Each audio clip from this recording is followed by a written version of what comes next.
Welcome और welcome back to my channel. आज के इस वीडियो में हम लोग एक रेस्पॉन्सिव नेविगेशन बार डिज़ाइन करेंगे। तो रेस्पॉन्सिव के नाम से ही आपको समझ में आ गया होगा कि हम लोग यहाँ पे जावास्क्रिप्ट का भी यूज़ करने वाले हैं। ये देख सकते हो एक सिंपल सा नेविगेशन बार यहाँ पे मैंने बनाया है, जिसमें लेफ्ट साइड में एक लोगो है और राइट साइड में ये सारे लिस्ट आइटम है। अभी यहाँ पे देखते हैं कि ये किस तरह से रेस्पॉन्सिव हो रहा है। तो यहाँ इंस्पेक्ट पे क्लिक करते हैं, राइट क्लिक करके यहाँ पे मैंने जो मीडिया क्वेरी लगाया है ना, वहाँ पे मैंने 600 पिक्सल रखा है मैक्स विड्थ। इसे मोबाइल स्क्रीन पे रेस्पॉन्सिव करेंगे और डेस्कटॉप पे हम लोग ऑलरेडी डिज़ाइन कर ही रहे हैं। बाकी के स्क्रीन पे मैंने यहाँ ऐड नहीं किया है, तो देख सकते हैं इस तरह से चेंज हो जा रहा है और वापस से डेस्कटॉप स्क्रीन पे आके हमारा ये ऐसे दिख रहा है। जैसे ही 600 पिक्सल से नीचे आएगा ये, तो देखना आप लोग ये किस तरह से चेंज हो जा रहा है। ठीक है, ये देख सकते हो। अभी इस मेन्यू आइकन पे क्लिक करूँगी मैं, तो जो सारे लिस्ट आइटम थे वो यहाँ पे इस तरह से अभी दिख रहे हैं, लेफ्ट साइड में आ गए हैं। अभी क्रॉस पे क्लिक करेंगे तो मेन्यू आइकन, जो मेन्यू दिख रहा था वो वापस से चला जाएगा और फिर से यहाँ पे मेन्यू आइकन होगा। ये इस तरह से काम कर रहा है, जो काफ़ी अच्छा भी दिख रहा है। तो यही चीज़ हम लोग करने वाले हैं जावा स्क्रिप्ट के थ्रू। तो किस तरह से जावा स्क्रिप्ट का यूज़ करके हम लोग ये नेविगेशन डिज़ाइन कर सकते हैं, वो हम लोग देखने वाले हैं। आप लोगों को मेरे चैनल पे ऑलरेडी नेविगेशन बार प्लेलिस्ट मिल जाएगा, जहाँ पे डिफरेंट टाइप के नेविगेशन बार मैंने डिज़ाइन किए हुए। जो लोग पहली बार मेरे चैनल पे आए हैं वो जाके गो थ्रू कर सकते हैं एंड आप लोग इस वीडियो को भी कंटिन्यू कर सकते हो। इस वीडियो के बाद भी आप लोग एक अच्छा रिस्पॉन्सिव नेविगेशन बार बहुत आसानी से बना पाओगे। चलिए अभी वीडियो को स्टार्ट करते हैं हम लोग। तो मैंने डेस्कटॉप पे एक फोल्डर बनाया है, उस फोल्डर को मैंने ओपन किया है। इस फोल्डर में एक इमेज है जो कि हम लोग बॉडी के बैकग्राउंड में लगाने वाले हैं। ठीक है, और कोई भी फाइल्स यहाँ पे अभी मैंने क्रिएट नहीं की है। अभी इस फोल्डर में राइट क्लिक करके ओपन विद कोड पे क्लिक करते हैं। ये VS कोड यहाँ पे ओपन हो जाएगा। अभी हम लोग इसमें HTML, CSS, जावास्क्रिप्ट तीनों यूज़ करने वाले हैं। तो 3 फाइल हमें यहाँ पे बनाना होगा। एक HTML के लिए जो कि होगा index.html। सेकेंड फाइल हम लोग बनाएंगे CSS के लिए जो कि है style.css। एंड थर्ड फाइल होगा जावास्क्रिप्ट के लिए script.js। ठीक है, ये 3 फाइल क्रिएट हो गया। इससे यहाँ से क्लोज करते हैं, आते हैं index.html में। और सबसे पहले तो हम लोगों को अपना HTML फाइल यहाँ पे ऐड करना होगा। तो शिफ्ट के साथ 1 प्रेस किया मैंने और एंटर किया। ये HTML का स्टार्टर कोड यहाँ पे ऐड हो गया। अभी कोड को थोड़ा सा जूम कर लेते हैं, यहाँ पे टाइटल ऐड कर लेते हैं। यहाँ पे मैं अपने चैनल का नेम लिखूंगी, वेब कोडिंग, और यहाँ पे लिख देते हैं नैव बार। ठीक है, आप लोग अपने अकॉर्डिंग कुछ भी ऐड कर सकते हो। अब हम लोगों ने जो CSS और जावास्क्रिप्ट की फाइल बनाई है, एक्सटर्नल फाइल है, तो ये हमें HTML में लिंक करना होगा।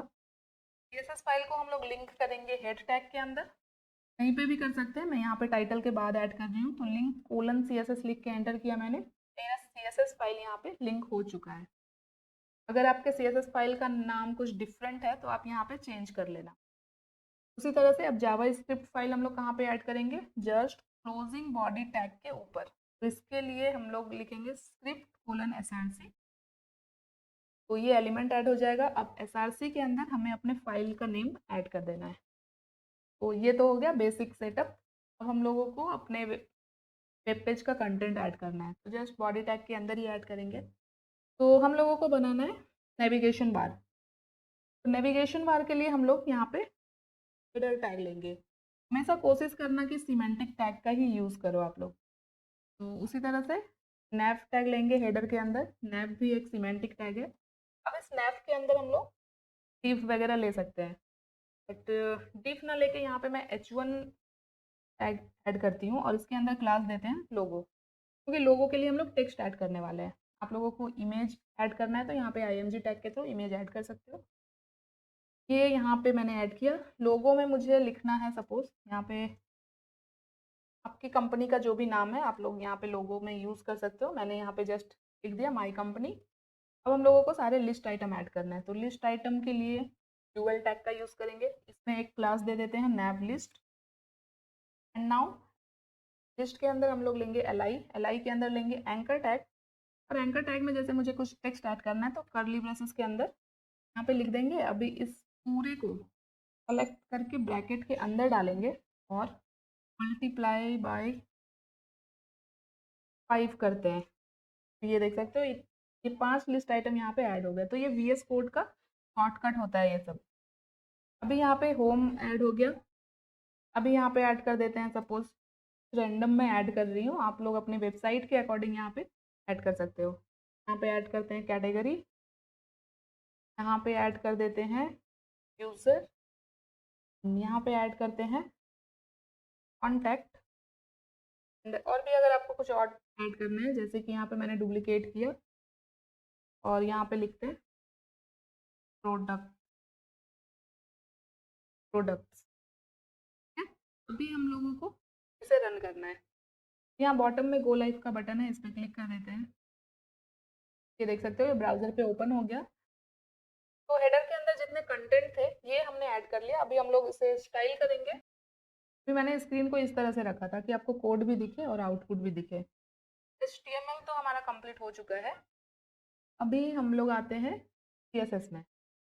तो CSS में सबसे पहले यूनिवर्सल सेलेक्टर यहाँ पे ऐड करेंगे। इसके अंदर हम लोग क्या करते हैं, N0 एंटर, मार्जिन 0 ऐड हो गया, P0 enter, padding 0, box sizing यहाँ पे कर देते हैं बॉर्डर बॉक्स। अब हम लोगों को एक फॉन्ट भी ऐड करना है, तो एक्सटर्नल फॉन्ट यूज़ करेंगे। ऐसे ज़रूरी नहीं है, बट इससे क्या होगा, थोड़ा अच्छा दिखेगा हमारा हेडर और टेक्स्ट। तो यहाँ पे हम लोग सर्च करते हैं गूगल पे गूगल फॉन्ट, एंड यहाँ पे वेबसाइट आ चुका है गूगल फॉन्ट का। तो ये पॉपिंस फॉन्ट मुझे चाहिए, तो पॉपिंस पे क्लिक करते हैं, डायरेक्ट सर्च नहीं करना पड़ेगा। तो ये फॉन्ट यहाँ पे आ चुका है। अभी यहाँ गेट फॉन्ट पे क्लिक करेंगे, गेट इम्बेड कोड पे क्लिक करेंगे, और यहाँ पे इंपोर्ट के थ्रू ऐड करूँगी मैं, तो इंपोर्ट पे क्लिक कर लिया मैंने। अब इसे हम लोग CSS में ऐड करने वाले हैं। स्टाइल टैग का ज़रूरत नहीं है, सिर्फ इसके अंदर जो कोड है इसे मैं यहाँ से कॉपी करूँगी, और इंपोर्ट के लिए हम लोग क्या करते हैं, अपने CSS फाइल में सबसे टॉप पे इसे ऐड करते हैं, यहाँ पे इसे पेस्ट कर देते हैं। ठीक है, ये हो चुका है। अब ये फॉन्ट मुझे तब दिखेगा जब हम लोग ये फॉन्ट फैमिली वाली प्रॉपर्टी ऐड करेंगे। इसे यहाँ से कॉपी करते हैं CSS क्लास से, और इसे यूनिवर्सल सेलेक्टर के अंदर ही ऐड कर देते हैं। अब अगर मैं यहाँ पे दिखाऊँ फॉन्ट, तो देख सकते हो ये फॉन्ट चेंज हो गया है। अभी अगर डिफरेंस नहीं दिख रहा है, तो अभी के लिए मैं इसे कमेंट आउट करती हूँ। देख सकते हो अभी कैसा दिख रहा है फॉन्ट, बहुत ही लाइट सा, बहुत ही पतले से फॉन्ट दिख रहा है। बट जैसे ही ये फॉन्ट मैं ऐड कर रही हूँ, तो आप देख सकते हो कि टेक्स्ट कितना अच्छा दिख रहा है। Now let's come to body. तो बॉडी टैग यहाँ पे सेलेक्ट करते हैं, और बॉडी में हम लोग यहाँ नॉर्मली क्या करेंगे, विड्थ और हाइट ऐड करेंगे। विड्थ को करते हैं 100%, हाइट को करते हैं 100 VH, इसकी full height of the screen. अब हम लोगों को बॉडी में एक इमेज लगाना है, तो यहाँ पे बैकग्राउंड प्रॉपर्टी का यूज़ करेंगे। के अंदर URL फंक्शन ऐड करेंगे, और यहाँ पे इन्वर्टेड कॉमा के अंदर जो इमेज मैंने रखा था फोल्डर के अंदर, interior.png, ये इमेज ऐड कर देते हैं। ये देख सकते हो इमेज ऐड हो गया है। तो इस इमेज को अच्छे से हमें यहाँ पे सेट करने के लिए जो बाकी के प्रॉपर्टी होते हैं, जैसे कि बैकग्राउंड साइज कर देंगे कवर, बैकग्राउंड पोजीशन कर देंगे यहाँ पे हम लोग सेंटर, एंड बैकग्राउंड रिपीट में कर देंगे यहाँ पे नो रिपीट। आई थिंक ये हो चुका है। अभी हम लोगों को बॉडी में कुछ करने की ज़रूरत नहीं है। Now let's come to header. Body के अंदर हमने सबसे पहले हेडर लिया है, तो हेडर को, हेडर क्या है, टैग है, तो डायरेक्टली यहाँ पे सेलेक्ट करते हैं हेडर, एंड यहाँ पे क्या करेंगे, विड्थ ऐड करते हैं। विड्थ यहाँ पे 100%, और इसमें हाइट ना ऐड करके मैं पैडिंग ऐड करूँगी 20 पिक्सल की चारों साइड से। अभी आपको क्लियर नहीं होगा, तो यहाँ पे हम लोग एक बैकग्राउंड ऐड करते हैं, और जो हेडर है हमारा उसका बैकग्राउंड वाइट रखेंगे। तो ये वाइट हो चुका है। अभी हम लोग इसमें ज़्यादा कुछ नहीं करेंगे। अभी हेडर के अंदर जो मैंने नैव लिया है, ये देख सकते हैं नैव टैग को स्टाइल करते हैं। तो नैव, एंड नैव के अंदर दो एलिमेंट है, फर्स्ट है हमारा H1 और सेकंड है UL। तो इन दोनों को मुझे रो में लेके आना है। अभी देख सकते हो कॉलम में है, तो रो में लाना है मुझे, तो यहाँ पे क्या कर देंगे, डिस्प्ले फ्लेक्स, रो में आ गया। अभी अलाइन आइटम्स सेंटर करेंगे, वर्टिकली सेंटर में आ जाएगा, एंड यहाँ पे जस्टिफाई कंटेंट हम लोग कर देंगे स्पेस बिटवीन। अभी लोगो आ गया लेफ्ट साइड में, और ये सारे लिस्ट आइटम आ गए राइट में। अभी यहाँ पे के अंदर हम लोग पैडिंग भी ऐड कर देते हैं, तो टॉप बॉटम से 0, लेफ्ट राइट से 30 पिक्सल, ताकि लेफ्ट और राइट में थोड़ा और स्पेस मिल जाए हमें। तो ये हो चुका है। अभी के लिए इतना रखते हैं। नेव के बाद हमने H1 लिया है जो कि हमारा लोगो है। यहाँ पे लोगो को स्टाइल करते हैं डायरेक्ट क्लास के थ्रू। यहाँ पे देख सकते हो H1 में मैंने क्लास दिया है लोगो, तो डायरेक्ट क्लास के थ्रू कर सकते हैं या फिर नेव सेलेक्ट कर लेते हैं डॉट लोगो। तो लोगो में हम लोग ज़्यादा कुछ नहीं, इसका फॉन्ट साइज यहाँ पे बढ़ा सकते हैं। फॉन्ट साइज यहाँ पे करते हैं 1.5 रैम। ये काम कर रहा है या नहीं एक बार देखते हैं। 5 रैम करते हैं, काम कर रहा है। तो यहाँ पे 1.8 करते हैं, थोड़ा बड़ा हो गया है अभी। और इसमें कुछ करने की ज़रूरत नहीं है मुझे, ये हो चुका है। अभी लोगो के बाद हमने लिया है यूएल, तो नेव देन यूएल में मैंने क्लास दिया है नेव लिस्ट। नेव लिस्ट क्लास दिया, एक बार देखते हैं क्या है यहाँ पे। तो नेव लिस्ट क्या है हमारा, यूएल है। अभी देख सकते हो सारे लिस्ट आइटम के आगे एक बुलेट दिख रहा है, बुलेट पॉइंट। तो ये लिस्ट आइटम है इसलिए दिख रहा है। तो यहाँ पे लिस्ट स्टाइल हम अगर नन कर दे तो ये बुलेट्स चले जाएंगे। और अब यहाँ पे जो कॉलम में दिख रहा है ना ये सारे लिस्ट आइटम, मुझे ये रो में चाहिए। तो यहाँ पे हम लोग फिर से डिस्प्ले फ्लेक्स का यूज़ कर लेते हैं। डिस्प्ले फ्लेक्स सारे एक लाइन में आ गए। अलाइन आइटम्स यहाँ पे कर देंगे सेंटर। जस्टिफाई कंटेंट यहाँ पे कर देंगे सेंटर। सारे आइटम्स के बीच में मुझे गैप देना है, तो गैप का यूज़ करके 40 पिक्सल ऐड करते हैं। तो ये देख सकते हो क्लियर हो रहा है। अभी थोड़ा क्या हो रहा है, तो ये तो हो गया ये सारे लिस्ट स्टाइल। अभी हमने यूएल के अंदर एलआई लिया है, एलआई के अंदर एंकर टैग लिया है क्योंकि ये टेक्स्ट से भी हमें थोड़ा स्टाइल करना है, इसके कलर वगैरह को चेंज करना है। यहाँ पे लेंगे नेव, देन यहाँ पे नेव लिस्ट, इसकी यूएल, यूएल के अंदर जो एलआई है और एलआई के अंदर एंकर टैग। एंकर टैग में अभी देख सकते हो सारे लिस्ट आइटम के नीचे अंडरलाइन दिख रहा है। तो ये जब भी हम एंकर टैग ऐड करते हैं ना तो ये ऐड होता है। तो इसे हटाने के लिए टेक्स्ट डेकोरेशन नन करते हैं हम लोग। अंडरलाइन चला गया। अब हम लोग इसके कलर को चेंज कर सकते हैं। तो यहाँ पे फॉन्ट का कलर यहाँ पे ब्लैक कर देंगे और इसमें फॉन्ट साइज हम लोग बढ़ा सकते हैं। तो फॉन्ट साइज यहाँ पे देते हैं 1 रैम। इसे बोल्ड करना है तो यहाँ पे फॉन्ट वेट कर देते हैं 600। बोल्ड हो गया। अब इसमें ऐड कर देते हैं कर्सर पॉइंटर। फुल स्क्रीन पे देखते हैं तो ये देख सकते हो कुछ ऐसा दिख रहा है। डेस्कटॉप स्क्रीन के लिए हमारा हेडर यहाँ पे डिज़ाइन हो चुका है। इस हेडर को अगर थोड़ा सा और स्टाइल करें तो यहाँ पे हेडर में यहाँ पे मैंने बैकग्राउंड ऐड किया है। एक काम करते हैं इसमें बॉक्स शैडो ऐड करते हैं ताकि थोड़ा जो हमारा हेडर है ना थोड़ा उभर के दिखे। तो 0 पिक्सल, एक्सेस से 4 पिक्सल, 5 से 5 पिक्सल करते हैं इसके ब्लर वैल्यू को और एक कलर ऐड करते हैं। तो RGBA कलर का यूज़ करेंगे और ब्लैक कलर का शैडो ऐड करना है। तो पहले कलर ऐड किया मैंने ब्लर और अल्फ़ा वैल्यू यहाँ पे करते हैं 0.588 समथिंग। तो अब देख सकते हो हाईलाइट होके दिख रहा है हमारा हेडर, काफ़ी अच्छा भी लग रहा है क्योंकि बॉटम में एक शैडो ऐड हो गया। ये हो चुका है। यहाँ पे जो लोगो है इसका फॉन्ट साइज थोड़ा ज़्यादा लग रहा है, 1.5 कर देते हैं। आई थिंक अब सही लग रहा है। तो ये तो हो गया डेस्कटॉप स्क्रीन के लिए हेडर। अब हमारा काम है रिस्पॉन्सिव बनाना। तो हम लोगों को क्या चाहिए, हम लोगों को एक मेन्यू आइकन चाहिए मेन्यू को डिस्प्ले कराने के लिए, और एक क्लोज बटन चाहिए मेन्यू को क्लोज करने के लिए। अगेन आइकन के लिए हम लोग फॉन्ट ऑसम का यूज़ करने वाले हैं। तो सबसे पहले फॉन्ट ऑसम CDN सर्च करेंगे, फर्स्ट वाली वेबसाइट पे आएंगे। ये जो लिंक है यहाँ पे कॉपी लिंक टैग दिख रहा है एंड वाले, इस पर क्लिक करेंगे आइकन पे, ये लिंक पूरा कॉपी हो जाएगा। और इसे हम लोग ऐड कहाँ पे करेंगे, HTML में हेड टैग के अंदर। तो जहाँ पे CSS को लिंक किया था यहाँ पे इसे ऐड कर देते हैं। देख सकते हो ये पूरा लिंक यहाँ पे ऐड हो गया।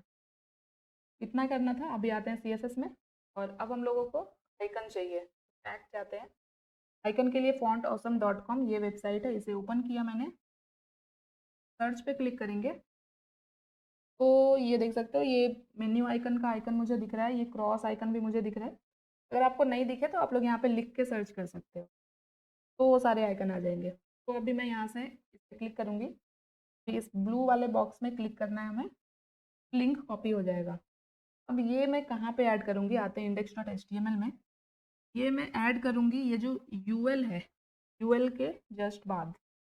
और अभी आते हैं अपने वेबसाइट पे। तो ये देख सकते हो ये आइकन यहाँ पे ऐड हो रहा है। अब हम लोगों को इस आइकन को थोड़ा स्टाइल करना है, थोड़ा लार्ज इसका फॉन्ट साइज वगैरह बढ़ाना है। तो यहाँ पे ऑलरेडी एक क्लास ऐड है। एक काम करते हैं, इसमें हम लोग आईडी भी ऐड कर देते हैं।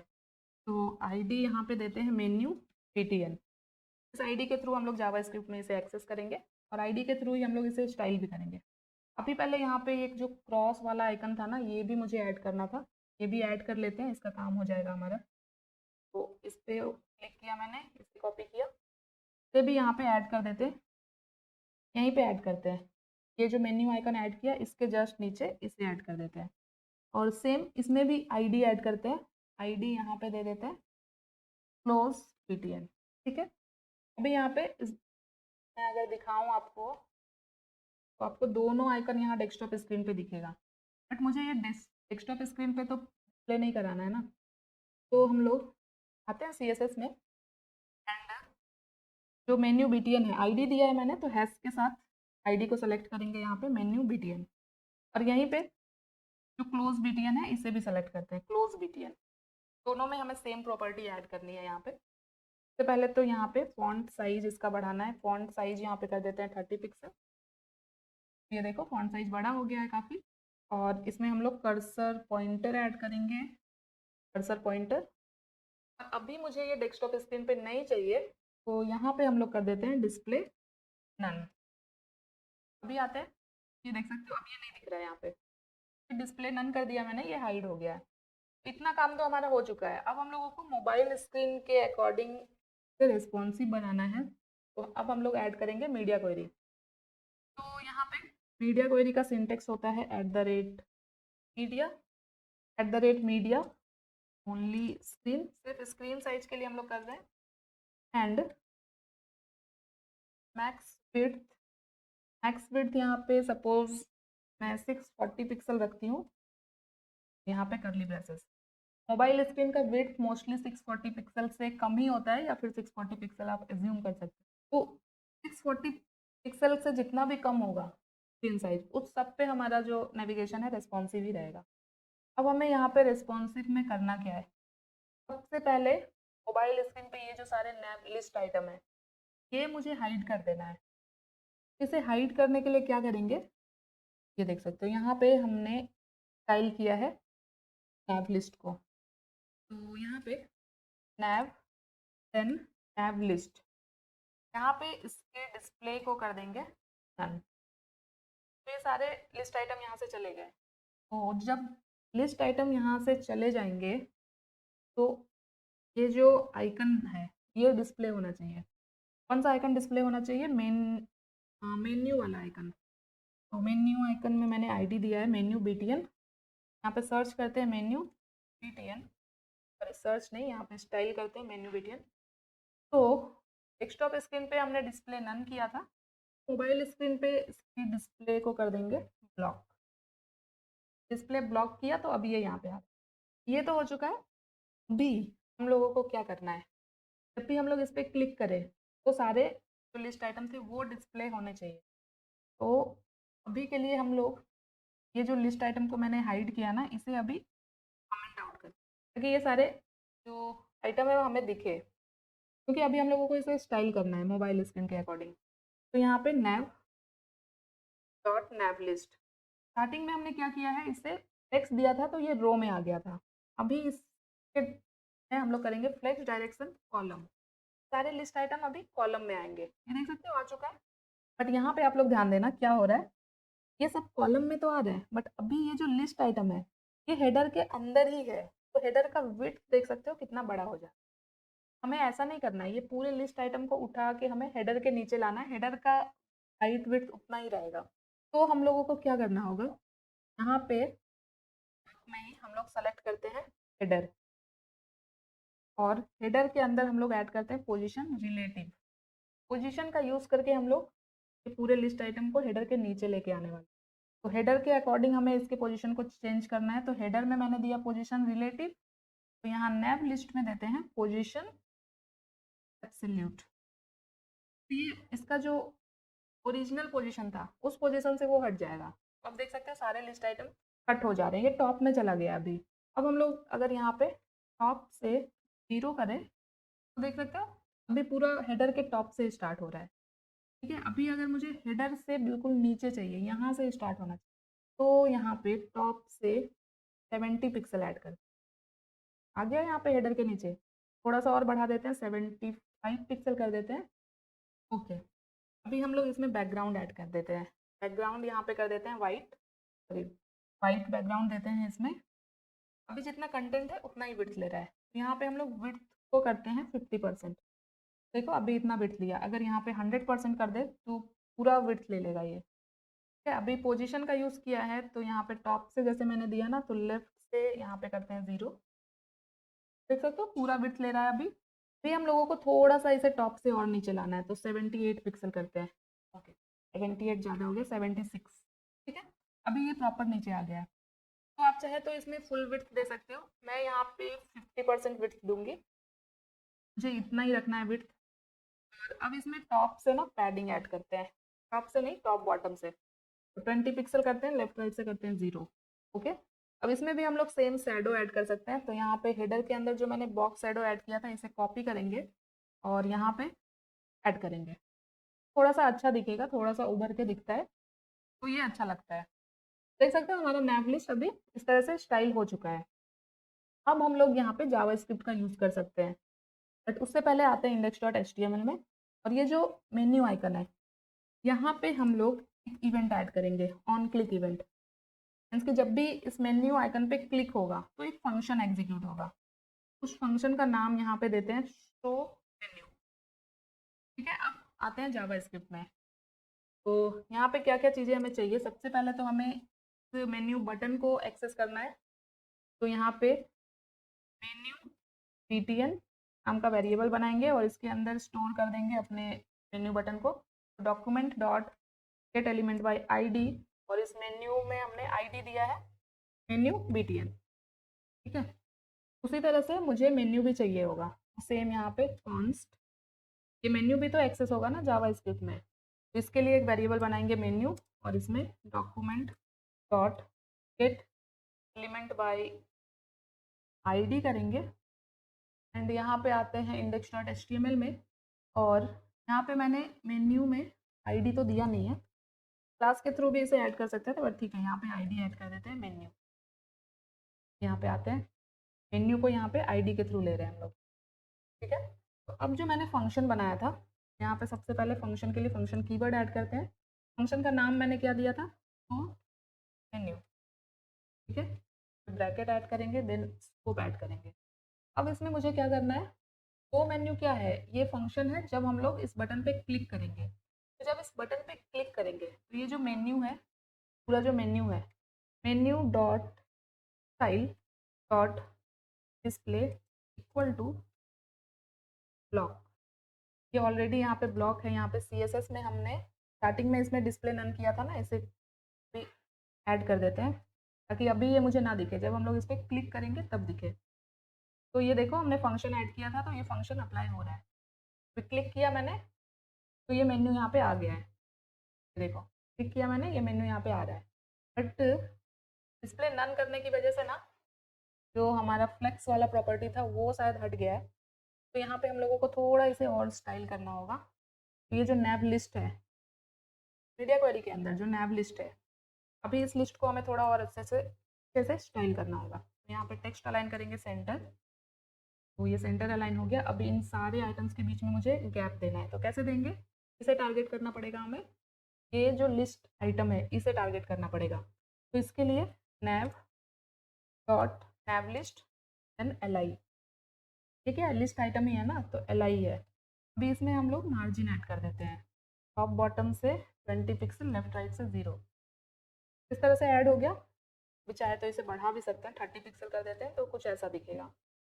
ये स्टाइल हो गया फिर से, अभी इसमें कोई कंफ्यूजन नहीं है। एक बार रिफ्रेश करती हूँ मैं, ये देखो मोबाइल स्क्रीन पे अभी ऐसे दिख रहा है, इस आइकन पे क्लिक कर रहे हैं तो ये डिस्प्ले हो जा रहा है। इसे क्लोज करने के लिए हम लोगों को क्लोज फंक्शन भी बनाना पड़ेगा, तो इसके लिए आते हैं index.html में।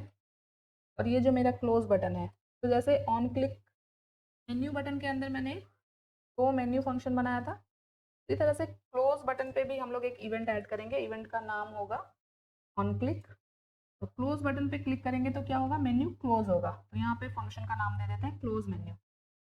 अब इस फंक्शन को भी हमें यहाँ पे जावास्क्रिप्ट में ऐड करना है। तो सेम इसी फंक्शन को यहाँ पे डुप्लीकेट करते हैं और यहाँ पे शो मेन्यू की जगह क्लोज मेन्यू करते हैं। क्लोज बटन को हमने यहाँ पे एक्सेस ही नहीं किया अभी जावास्क्रिप्ट में। तो ये जो मेन्यू बटन है ना, इसी लाइन को डुप्लीकेट करते हैं शिफ्ट अल्ट डाउन एरो के साथ। तो क्लोज बटन में मैंने आईडी दिया है क्लोज बीटीएन, यहाँ पे आईडी में भी ऐड कर देते हैं क्लोज बीटीएन। तो जब क्लोज बटन पे क्लिक हो रहा है तो ये क्लोज मेन्यू वाला फंक्शन एग्जीक्यूट होगा। तो शो मेन्यू में ये जो मेन्यू था इसके डिस्प्ले को हमने ब्लॉक किया था, तो क्लोज मेन्यू में इस मेन्यू के डिस्प्ले को हम लोग नन कर देंगे। बट एक चीज़ अभी आप लोग नोटिस करो कि हमारा ये मेन्यू आइकन तो यहाँ पे डिस्प्ले हो रहा है। जब हम लोग इस पर क्लिक कर रहे हैं तो क्लोज आइकन तो हमारा यहाँ दिख ही नहीं रहा है, तो हम लोग क्लिक कैसे करेंगे? तो उसके लिए हम लोगों को क्या करना होगा, ये जो शो मेन्यू है के अंदर जो हमारा क्लोज बीटीएन है इसके डिस्प्ले को हमें यहाँ पे करना होगा ब्लॉक। अभी क्लिक करते हैं, ये देखो अब क्या हुआ, जैसे ही मैंने मेन्यू पे क्लिक किया तो अब ये क्लोज बटन भी यहाँ पे दिख रहा है और ये भी दिख रहा है। तो अगर मेन्यू यहाँ पे डिस्प्ले हो रहा है तो हम लोगों को ये मेन्यू आइकन यहाँ पे दिखाने की ज़रूरत है क्या? नहीं है। तो सेम वो मेन्यू के अंदर इस लाइन को डुप्लीकेट करेंगे और यहाँ पे जो मेन्यू बीटीएन है सिर्फ हम लोग डिस्प्ले को चेंज कर रहे हैं, ये ध्यान देना। बहुत ही सिंपल है। जो मेन्यू बीटीएन है इसका डिस्प्ले अभी ब्लॉक है, ये दिख रहा है मीन्स की ब्लॉक है। अभी यहाँ पे नन कर देते हैं, फिर क्लिक करते हैं, ये देखो तो मेन्यू फंक्शन के अंदर हम लोग ये कर रहे हैं मीन्स कि जब ये मेन्यू डिस्प्ले होगा तो क्या क्या चीज़ें चेंज हो रही है। सबसे पहले तो ये जो मेन्यू है इसका डिस्प्ले ब्लॉक हो जा रहा है मीन्स कि हमें दिख रहा है, और जो क्लोज बटन है उसका भी डिस्प्ले हम लोग ब्लॉक कर रहे हैं तो वो भी डिस्प्ले हो रहा है, और जो मेन्यू बटन है उसका डिस्प्ले हम लोग नन कर रहे हैं तो वो हाइड हो जा रहा है। और अब यहाँ पे क्लोज बटन जो कि हमने इस क्लोज बटन पे लगाया है, क्लोज मेन्यू फंक्शन के अंदर मैंने क्या किया है, जो मेन्यू है इसके डिस्प्ले को नन कर रहे हैं। जब भी हम लोग इस पर क्लिक करेंगे तो क्लिक करके देखते हैं, क्लिक, ये मेन्यू चला गया। जब ये मेन्यू चला गया तो यहाँ पे क्रॉस आइकन चेंज होके मेन्यू आइकन आ जाना चाहिए। तो सेम इसके अंदर भी हम लोग आइकन के डिस्प्ले को चेंज करेंगे। तो इस दोनों लाइन को करते हैं यहाँ से कॉपी और क्लोज मेन्यू के अंदर इसे ऐड कर देते हैं। तो जब मेन्यू क्लोज होगा क्लोज बटन का जो डिस्प्ले है वो नन हो जाएगा, मीन्स कि क्लोज बटन चला जाएगा और जो मेन्यू बटन है वो डिस्प्ले हो जाएगा। यहाँ पे इसके डिस्प्ले को करते हैं ब्लॉक, मेन्यू बटन के डिस्प्ले को करते हैं ब्लॉक। फिर क्लिक करते हैं तो मेन्यू डिस्प्ले हो गया, क्रॉस बटन यहाँ पे आ गया। अभी क्रॉस पे क्लिक करेंगे, मेन्यू चला गया और क्रॉस बटन ये मेन्यू आइकन फिर से डिस्प्ले हो गया। बहुत ही सिंपल था, यहाँ पे सिंपल फंक्शन का यूज़ किया है हमने। आप चाहे तो एरो फंक्शन का भी यूज़ कर सकते हो, जैसे कि ये जो शो मेन्यू है इसे हम लोग एरो फंक्शन से कैसे ऐड कर सकते हैं। एरो फंक्शन में हम लोगों को फंक्शन कीवर्ड लिखने की ज़रूरत नहीं होती है, और यहाँ पे सिंपली हमें फंक्शन का नाम लिखना है इक्वल टू, और ये ब्रैकेट ऐड करना है, देन इक्वल टू और ग्रेटर देन साइन। ये हो गया एरो फंक्शन। अभी अगर मैं दिखाऊं तो ये भी काम करेगा। क्लिक कर रही हूँ मैं, मेन्यू आ रहा है, क्लिक कर रही हूँ जा रहा है, सेम काम कर रहा है। ठीक है, तो ये हो गया एरो फंक्शन, ये हो गया नॉर्मल फंक्शन। तो आई थिंक हमारा ये कंप्लीट हो चुका है। अभी आते हैं यहाँ पे, इसे रिफ्रेश करते हैं और अब इंस्पेक्ट पे क्लिक करके देखते हैं। तो 594 है, 600 से ऊपर देख सकते हो किस तरह से चेंज हो जा रहा है।